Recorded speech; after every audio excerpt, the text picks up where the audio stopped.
United nations ఐక్యరాజ్య సమితిలో కూడా పాకిస్తాన్కు చుక్కెదురైంది. యునైటెడ్ నేషన్స్లో 15 మంది సభ్యులుంటారు సెక్యూరిటీ కౌన్సిల్లో. అందులో 5 permanent members America, Russia, China, France, UK. 10 non permanent members ఉంటారు. ఈచ్ పర్మనెంట్ మెంబర్ 2 years కొరకు ఎలక్ట్ అవుతారు.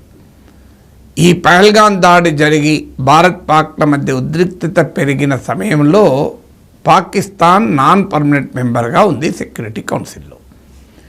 ఈ స్టేటస్ను దుర్వినియోగం చేసుకుంటూ పాకిస్తాన్ సెక్యూరిటీ కౌన్సిల్ సభ్యుల మధ్య క్లోజ్ డోర్ డిస్కషన్స్, అంటే పెరుగుతున్న భారత్ పాక్ ఉద్రిక్తతల గురించి అంతర్గతంగానైనా సెక్యూరిటీ కౌన్సిల్ చర్చించాలని ప్రతిపాదన పెట్టారు. సాధారణంగా సెక్యూరిటీ కౌన్సిల్ నాన్ పర్మనెంట్ మెంబర్గా ఉన్నారు కనుక ఆఖరికి United nation security council 90 minutes వరకు ఈ 15 members క్లోజ్ డోర్ డిస్కషన్ జరిపారు. పాకిస్తాన్ ఆలోచన ఏంటంటే యునైటెడ్ నేషన్ సెక్యూరిటీ కౌన్సిల్ ద్వారా ఇండియాను తప్పు పట్టాలి, భారత్ని ఏకాకి చేయాలి, భారత్ను అభిశంసించాలి అని పాకిస్తాన్ పగటి కలలు కన్నది.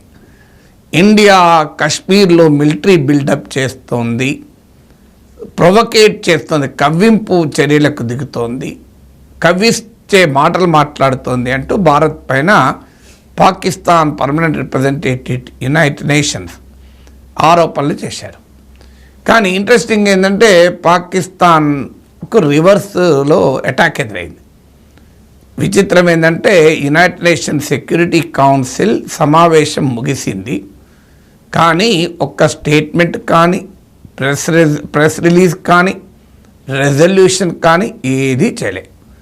అంటే పత్రికా ప్రకటన లేదు, తీర్మానము లేదు, అసలు సాధారణమైన ప్రకటన కూడా లేదు. సెక్యూరిటీ కౌన్సిల్ ఏ నిర్ణయము తీసుకోకుండా పాకిస్తాన్కు అనేక ప్రశ్నలు సంధించి ఊరుకుంది. చివరకు యునైటెడ్ నేషన్ సెక్యూరిటీ కౌన్సిల్లో చైనా కూడా ఉంటుంది. ఇంట్రెస్టింగ్ ఏంటంటే చైనా కూడా పాకిస్తాన్కు అండగా వచ్చి భారత్ను తప్పుపట్టే స్టేట్మెంట్ ఇవ్వలే. నేను ఇంకో వీడియోలో కూడా చెప్పాను, చైనా పాకిస్తాన్కు సపోర్ట్గా మాట్లాడచ్చు వ్యూహాత్మక కారణాల రీత్యా, స్ట్రాటజిక్ ఈక్వేషన్స్ రీత్యా, కానీ అల్టిమేట్గా పాకిస్తాన్ ఆశించిన సపోర్ట్ చైనా నుంచి కూడా రాదు. ఎందుకంటే చైనా నేషనల్ ఇంట్రెస్ట్ చైనాకు ఉంటుంది. ఇందులో పాకిస్తాన్ కోసం చైనా తన నేషనల్ ఇంట్రెస్ట్ వదులుకోదు అన్నాను. అది యునైటెడ్ నేషన్ సెక్యూరిటీ కౌన్సిల్లో చైనా పాకిస్తాన్ స్టేట్మెంట్ను ఎండార్స్ చెయ్యకపోవడం బట్టి చూస్తే మనకు నేను మార్నింగ్ చెప్పిన విశ్లేషణ కరెక్ట్ అని తేలుతుంది. ఎందుకు ఈ మాట చెప్తున్నానంటే అంతర్జాతీయ పరిణామాల్లో నేషనల్ ఇంట్రెస్టే ప్రివైల్ చేస్తాయి. ప్రిన్సిపల్స్, వాల్యూస్ ఇవేవి ఉండవు. ఎవరమైనా అంతే, ఏ దేశమైనా అంతే, తమ జాతీయ ప్రయోజనాల్ని దృష్టిలో పెట్టుకొని ఏ మేరకు ఇన్వాల్వ్ కావాలో ఆ మేరకు ఇన్వాల్వ్ అవుతాయి. సో ఇండియా పైన పాకిస్తాన్ చేసిన ఆరోపణ ఏంటి? మిలిటరీ బిల్డప్ చేస్తున్నారు, కాశ్మీర్లో ప్రొవకేట్ చేస్తున్నారు అని.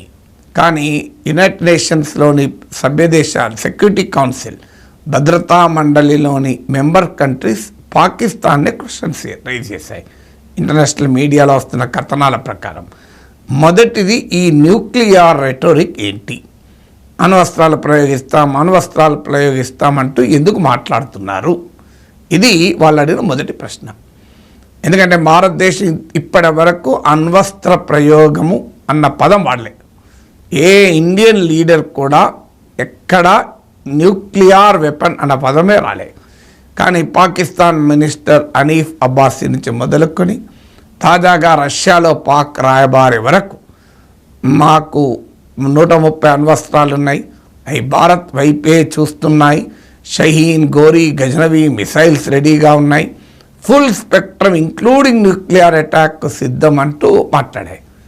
సహజంగానే భారతదేశం రెచ్చగొడుతోంది అని ఆరోపిస్తూ పాకిస్తాన్ యునైటెడ్ నేషన్స్కి వెళ్తే యుఎన్ సభ్య దేశాలు ఏమైనా పిచ్చోళ్ళ? వాళ్ళే పాకిస్తాన్ రివర్స్లో అడిగారు, మరి ఈ న్యూక్లియర్ బ్లాక్మెయిల్ సంగతి ఏంటి, ఈ న్యూక్లియర్ రెటోరిక్ సంగతి ఏంటి, అనుప్రయోగం అని ఎందుకు పాకిస్తాన్ అంటోంది అని అడిగారు. ఎందుకంటే ఐక్యరాజ్య సమితిలో ఉన్న కంట్రీస్ కన్సర్న్ వల్ల ఇది న్యూక్లియర్ వార్గా మారకూడదన్న కన్సర్న్ ఉంటుంది. యునైటెడ్ నేషన్ సెక్రటరీ జనరల్ కూడా ఈ కన్సర్న్ వ్యక్తం చేశారు కూడా. సో అందువల్ల ఇది మొదటి ప్రశ్న. ఇక రెండవది, మిసైల్ టెస్టులు దేనికి సంకేతము అని పాకిస్తాన్ అడిగారు. రెండవ ప్రశ్న. ఎందుకంటే ఇప్పటికే ఈ వారం రోజుల్లో తన 450 కిలోమీటర్ రేంజ్ గల అబ్దాలీ మిసైల్స్ను టెస్ట్ చేశారు. ఇది కొత్తగా టెస్ట్ చేసేదేమీ లేదు, ఇదివరకే టెస్ట్ చేసిందే మరోసారి ప్రయోగించి చూశారు. ఎందుకంటే మేము రెడీగా ఉన్నామని చెప్పుకోవటానికి.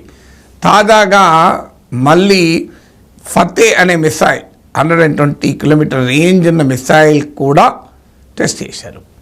సో అందువల్ల ఈ మిసైల్ టెస్ట్ చేయడం దేనికి సంకేతము, ఇది ఈ పరిస్థితిని దిగజార్చదా అని యునైటెడ్ నేషన్ సెక్యూరిటీ కౌన్సిల్ మెంబర్లు పాకిస్తాన్ని అడిగారు.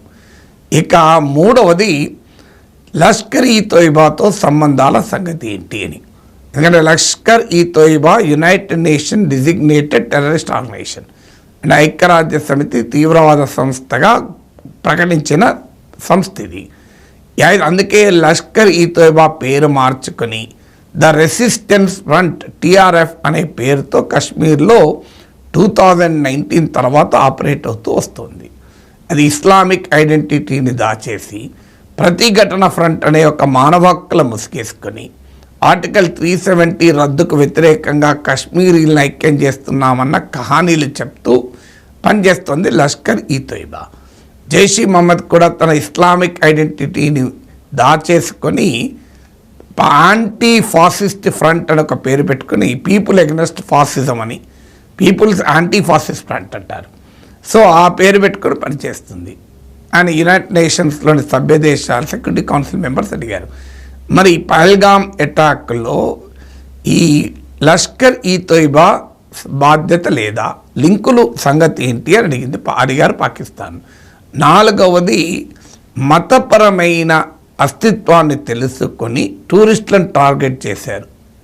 రిలీజియస్ ఐడెంటిటీని అడిగి టార్గెట్ చేశారు. ఇది కేవలం టెర్రరిజమే కాదు, ఎథ్నిక్ క్లీన్సింగ్ అంటారే. సో అలా ఒక జాతిని ఒక మతాన్ని ప్రత్యేకంగా గుర్తించి అటాక్ చేయడం మరింత సీరియస్గా తీసుకుంటారు యునైటెడ్ నేషన్స్. ఆ పని కూడా చేయండి. ఐదవది, పాకిస్తాన్కు అకౌంటబిలిటీ సంగతి ఏంటి. పహల్గామ్ దాడులకు మాకు సంబంధమే లేదు అని కథలు చెప్తూ పాకిస్తాన్ బతుకుతుంది. కానీ యునైటెడ్ నేషన్స్లోని security council members Pakistan accountability సంగతి ఏంటి అని అడిగారు.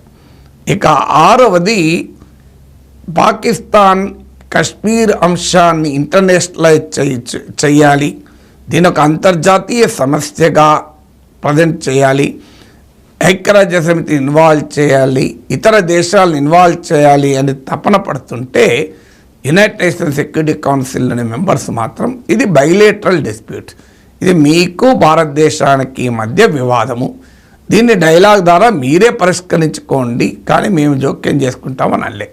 సో చాలా నిర్దిష్టంగా యునైటెడ్ నేషన్స్లోని security council members Pakistan class పీకారు.